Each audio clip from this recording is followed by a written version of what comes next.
برادران گرامی قدر صبر دی انتہا ہے، سارا گھرانہ شہید ہو رہا۔ سیدہ زینب رضی اللہ تعالیٰ عنہ اپنے 2 بیٹے پیش کر دیے نے، حضرت امام علی مقام دے اپنے بیٹے شہید ہوندے نے۔ سیدہ چاندیے میں بھی پچھے نہ جاواں، لیکن اللہ دی قسم انہاں پیاریاں دیاں شہادتاں دے باوجود آل بیت دے صبر اندر کوئی فرق،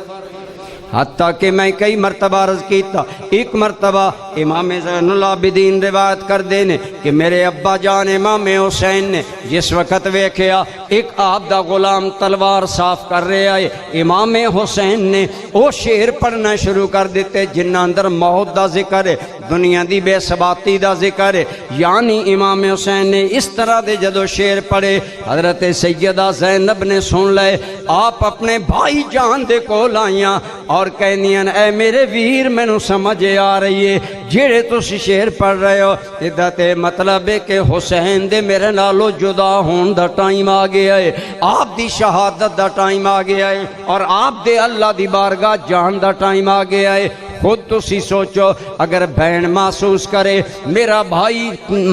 فوت ہون والا ہے یا شہید ہون والا ہے، بہن تے کی گزر دیئے۔ سیدہ زینب دی آنکھاں چو آنسو آ گئے، حضرت امام حسین چونکہ بڑے سن، حضرت سیدہ زینب نو پیار کیتا، اپنے سینے نال لگایا، اور کتنا حسین منظر ہے صبر دا سبق دین دا۔ میں قربان جاواں اس منظر تو، سید زادے نے بہن نو سینے نال کے فرمایا میری بہن زینب اس نالو بھی مشکل حالات تینوں دیکھنے پائیں گے، لیکن اے میری بہن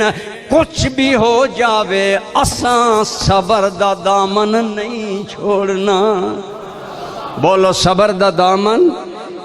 جنہاں نو علم ہو چکا ہے کہ کل ساڑی گھر دی کائنات لٹن والی ہے اور قربان ہونے والی ہے، اس وقت بھی ذرا بے صبری دا مظاہرہ نہیں، بلکہ کلیر امام حسین نے فرمایا لا تلتمی علی وجہ کے، میری بہن منہ تے تماچے نہیں مارنے، ولا تخمشی وجہ کے، اپنے چہرے نو نوچنا نہیں، اے میری بہن ولا تنوہی ویحت الجاہلیت،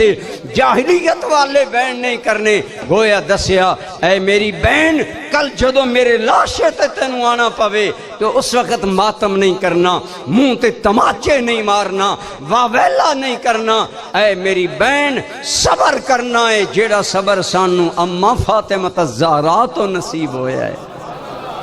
گویا یہ ایسا گھرانہ ہے جس نے ہر موڑ تے اللہ دے قرآن نو سامنے رکھیا، اللہ کریم دے قرآن کریم تے عمل فرمایا۔